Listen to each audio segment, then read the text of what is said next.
Hello students, welcome back to my channel Wow Commerce with Madhu. Today we will do the questions related to residential status. जैसा कि मैंने आपको अपने previous videos में residential status की theory कराई थी, उससे रिलेटेड आज हम प्रैक्टिकल क्वेश्चंस करके देखते हैं. नाउ थ्योरी के लिए मैं आपको लिंक डिस्क्रिप्शन बॉक्स में डाल दूंगी, जहाँ से आप एक बार थ्योरी दोबारा रिवाइज कर सकते हैं. Now the sums are, first of all sum के लिए आप जो है स्क्रीन पर देख सकते हैं. सम स्क्रीन पे शो हो रहा है. Kumar Sangakkara, a member of Sri Lanka cricket team whose previous year is his financial year, comes to India every year for 140 days since financial year 2008-2009. Determine his residential status for the assessment year 2021. Now जो कुमार संगाकारा है वो 2008-2009 से every year वो 140 days के लिए India आते हैं. Now जो हमारा असेसमेंट ईयर है, assessment year is 2020-21 is the assessment year and 2019-20 is the previous year. और प्रीवियस ईयर से पहले वाले ईयर्स हमें देखने होते हैं. Now this is 2018, 19, 2017-18, 2016-17, 2015-16. Previous year से पहले वाले 4 ईयर्स. फर्स्ट ऑफ ऑल जो हमारी बेसिक कंडीशंस होती हैं, बेसिक कंडीशंस के according to the basic conditions, Kumar Sangakkara को इंडिया में 182 डेज प्रीवियस ईयर में रहना जरूरी है. फर्स्ट बेसिक कंडीशन हमारी ये थी. बट वो प्रीवियस ईयर में कितने दिन रहा? 140 डेज. नाउ प्रीवियस ईयर से पहले वाले हर साल में वो 140 डेज के लिए ही इंडिया आते हैं. नाउ अगर वो 140 डेज के लिए इंडिया आते हैं हर साल, तो 182 डेज तो वो प्रीवियस ईयर में रहे नहीं है. तो हम क्या चेक करते हैं? सेकेंड बेसिक कंडीशन को चेक करते हैं. Second basic condition is previous year में 60 डेज इंडिया में रहना जरूरी है, और प्रीवियस ईयर से पहले वाले 4 ईयर्स में 365 डेज इंडिया में रहना होगा if we want to become the resident of India. Now previous year में 60 डेज रहा, प्रीवियस ईयर में 140 डेज रहा, मीन्स 60 डेज तो रहा है, तो प्रीवियस ईयर के 60 डेज कंप्लीट हो गए. प्रीवियस ईयर से पहले वाले 4 ईयर्स 2018-19, 17-18, 16-17 और 15-16, इन 4 सालों में क्या वो कुल मिला के 365 डेज इंडिया में रहे हैं? तो चेक करते हैं. 140 इंटू 4, ये 560 डेज इंडिया में रहे हैं. तो 560 डेज इंडिया में रहे हैं, तो 365 डेज तो रहे ही हैं. मीन्स उन्होंने फर्स्ट सेकेंड बेसिक कंडीशन को फुलफिल कर लिया. इट मीन्स रेजिडेंशियल स्टेटस की जो बेसिक कंडीशंस में से एक कंडीशन फुलफिल होने के बाद वो क्या बन जाते हैं? इंडिया के रेजिडेंट. क्या बन गए? इंडिया के रेजिडेंट बन गए. अब हमें ये देखना है कि रेजिडेंट तो बन गए, बट वो किस टाइप के रेजिडेंट है? ऑर्डिनरली रेजिडेंट है या नॉट ऑर्डिनरली रेजिडेंट है? उसको देखने के लिए हमें एडिशनल कंडीशंस को चेक करना होगा. Now what are the additional conditions? देखिए, फर्स्ट एडिशनल कंडीशन क्या आती है हमारी? Additional conditions. First additional condition थी कि प्रीवियस ईयर से पहले वाले 10 ईयर्स में से वो 2 ईयर्स इंडिया के रेजिडेंट रहे हों. प्रीवियस ईयर से पहले वाले 10 ईयर्स में वो 2 ईयर्स इंडिया के रेजिडेंट रहे हों. तो अब हम चेक करते हैं कि प्रीवियस ईयर से पहले वाले 10 ईयर्स कौन से थे. नाउ 15-16 तक तो हमने लिख लिया था.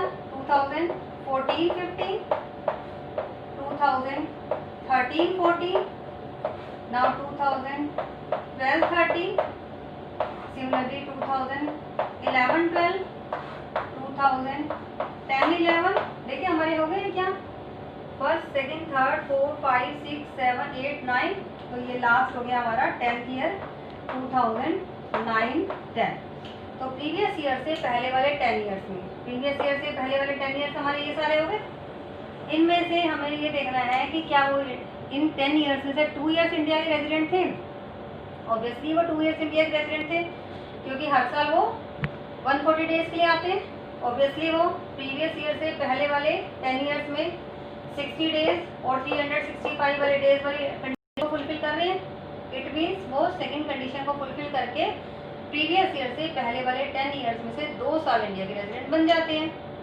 नाउ सेकंड क्या है आपकी, 7 ईयर्स, प्रीवियस ईयर से पहले वाले 7 ईयर्स में वो 730 डेज इंडिया में रहे हों।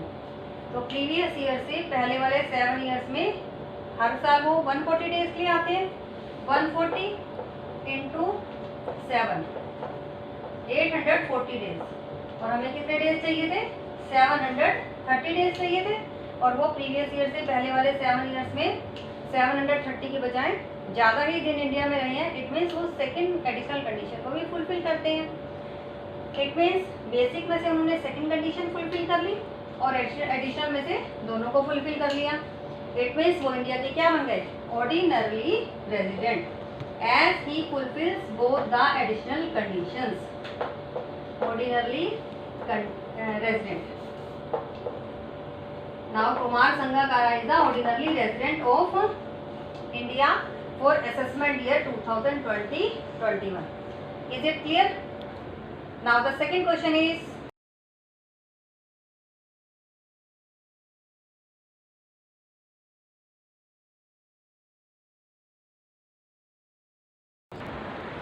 now the second question जो मैं आपको बताने वाली हूँ, that is related to Hindu undivided family. Hindu undivided family के रेजिडेंशियल स्टेटस कैसे डिटरमाइन करते हैं वो भी मैं आपको बता चुकी हूँ। Let's revise that thing. First of all हम चेक करते हैं हिंदू अनडिवाइडेड फैमिली का control and management. Control and management, control and management के बारे में पार्टली और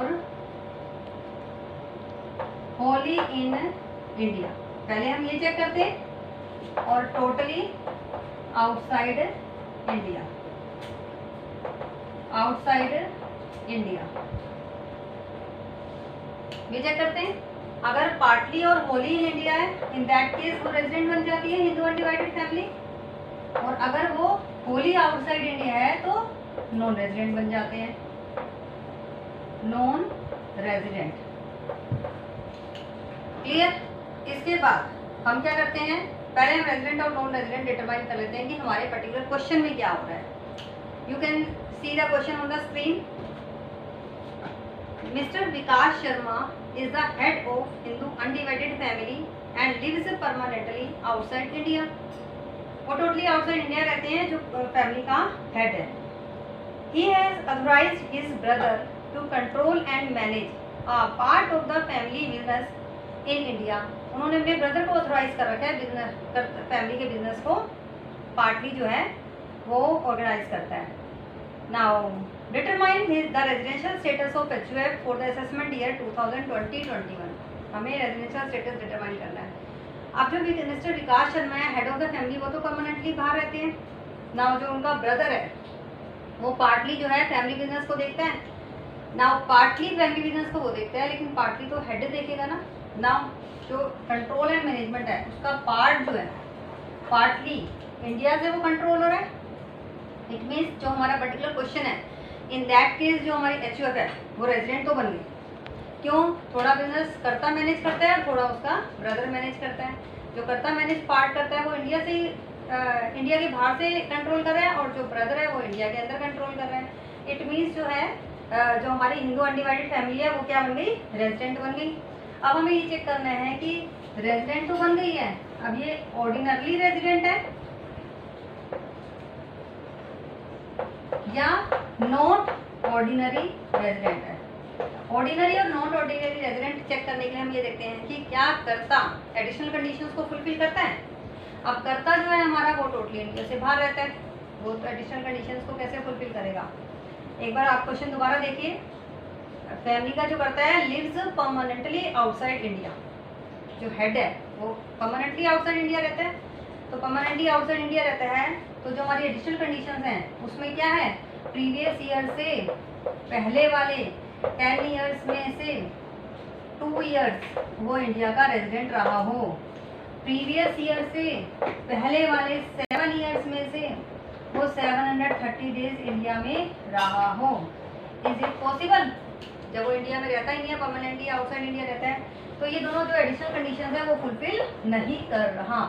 इन दैट केस फैमिली क्या बन जाएगी, not ordinarily resident. Ordinarily resident के लिए बनने के लिए कर्ता को इन दोनों कंडीशंस को फुलफिल करना जरूरी था, but in this case karta does not fulfil any of the ordinary additional condition, that's why family becomes not ordinarily resident.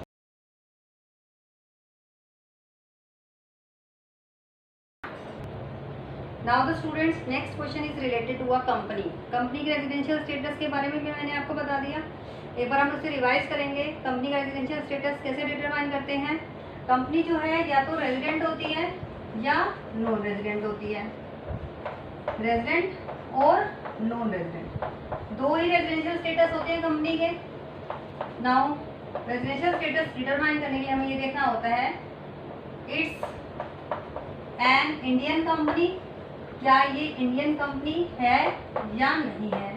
अगर इंडियन कंपनी नहीं है तो हम क्या देते हैं, उसका इफेक्टिव कंट्रोल एंड मैनेजमेंट कहाँ से होता है, इफेक्टिवली वो कहाँ से मैनेज होती है, मैनेजमेंट इन इंडिया।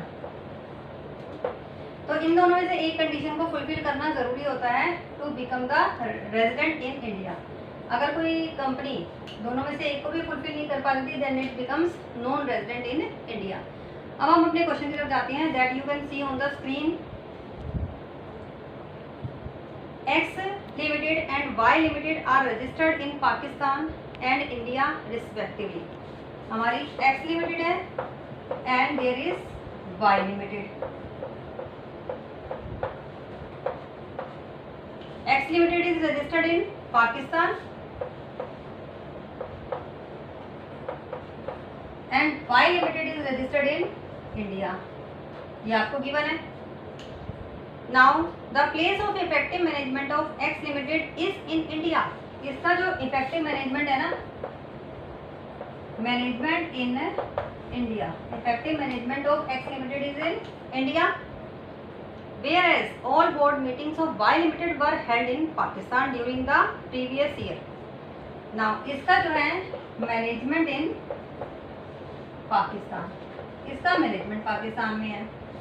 नाउ जो हमारी एक्स लिमिटेड है वो इंडिया में पाकिस्तान में रजिस्टर्ड है, बट मैनेजमेंट इंडिया में है ना, तो मैनेजमेंट के बेसिस पे क्या हो गई, एक्स लिमिटेड आपकी इंडिया रेजिडेंट कंपनी हो गई, रेजिडेंट बन गई। रेजिडेंट बनने के लिए उन दोनों में से एक कंडीशन को फुलफिल करना जरूरी है। एक्स लिमिटेड ने हमारी सेकेंड कंडीशन को फुलफिल कर दिया, then it becomes resident in India. और वाई लिमिटेड ने क्या किया, ये ऑलरेडी इंडियन कंपनी थी, इंडिया में रजिस्टर्ड थी, दैट्स वाई जो वाई लिमिटेड है वो उसने फर्स्ट कंडीशन को फुलफिल कर लिया, तो ये रेजिडेंट बन गई। अल्टीमेटली जो हमारी एक्स लिमिटेड है और वाई लिमिटेड है, दोनों ही रेजिडेंट कंपनी है। एक ने हमारी फर्स्ट कंडीशन फुलफिल कर ली, दूसरी ने हमारी सेकंड कंडीशन फुलफिल कर ली। अगर इनमें से कोई भी कंडीशन फुलफिल इनमें से कोई कंपनी ना कर पाती, इन दैट केस ये क्या बन जाती, non resident. Okay, now it's all about the questions related to residential status. Now if you have any doubt in any of the questions, you can send me on my Gmail account mentioned in the description box of this video. Now like, share and subscribe my channel. Okay then, bye.